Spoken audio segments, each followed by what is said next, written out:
കോഴിക്കോട് എലത്തൂരിൽ യുവതിയെ കെട്ടിത്തൂക്കി കൊലപ്പെടുത്തിയ കേസിൽ പ്രതി വൈശാഖനെതിരെ പോലീസ് കുറ്റപത്രം സമർപ്പിച്ചു. യുവതിയെ ലഹരിമരുന്ന് നൽകി കൊലപ്പെടുത്തിയെന്നും കൊലപാതകത്തിന് ശേഷം മൃതദേഹത്തോട് അനാദരവ് കാണിച്ചുവെന്നും കുറ്റപത്രത്തിൽ.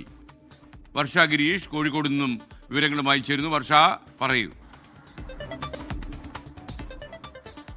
Good morning SKN. 490 പേജുകളുള്ള കുറ്റപത്രമാണ് വൈശാഖിനെതിരെ എലത്തൂർ പോലീസ് സമർപ്പിച്ചിട്ടുള്ളത്. കൊയിലാണ്ടി ചീഫ് ജുഡീഷ്യൽ മജിസ്ട്രേറ്റ് കോടതിയിലാണ് കുറ്റപത്രം സമർപ്പിച്ചത്. ഇതിൽ പ്രധാനമായും പറയുന്നത് ഈ പെൺകുട്ടിയെ ലഹരി നൽകി കൊലപ്പെടുത്തുന്നതാണ്. അതായത് ലഹരി നൽകി മയക്കിയ ശേഷമാണ് ഞങ്ങൾക്ക് ഒരുമിക്ക് മരിക്കാമെന്നുള്ള വ്യാജേന ഇരുവരും കയർ കെട്ടിയത്. എന്നാൽ ഈ പെൺകുട്ടി തൂങ്ങിയതോടെ വൈശാഖൻ സ്റ്റൂൾ തട്ടി മാറ്റുകയായിരുന്നു.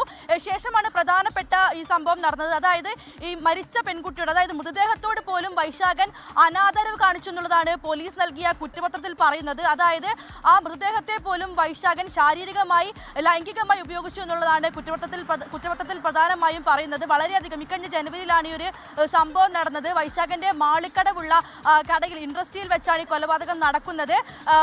ഒരുമിച്ച് മരിക്കാമെന്നുള്ള വ്യാജേനയാണ് ബന്ധുവായ ഈ പെൺകുട്ടിയെ വൈശാഖൻ മാളിക്കടവിലെ ഇൻഡസ്ട്രിയിലേക്ക് വിളിച്ചു വരുത്തിയത്. ശേഷമാണ് ഈ സംഭവങ്ങളെല്ലാം നടന്നത്. വളരെയധികം നാടിനെ നടക്കിയ ഒരു കേസ് തന്നെയായിരുന്നു വൈശാഖന്റേതെന്നുള്ളതാണ്.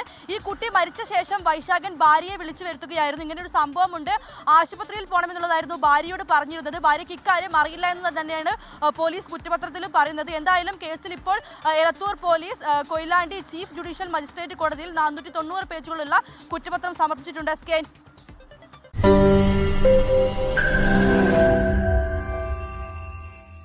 ലോകത്തെവിടെയായാലും ഏത് സമയത്തും 24 വാർത്തകളും ഓഗ്മെന്റഡ് റിയാലിറ്റി പാക്കേജുകളും എക്സ്പ്ലെയിനറുകളും വിശദമായി കാണാൻ ഞങ്ങളുടെ യൂട്യൂബ് ചാനൽ നിങ്ങൾക്ക് സബ്സ്ക്രൈബ് ചെയ്യാം.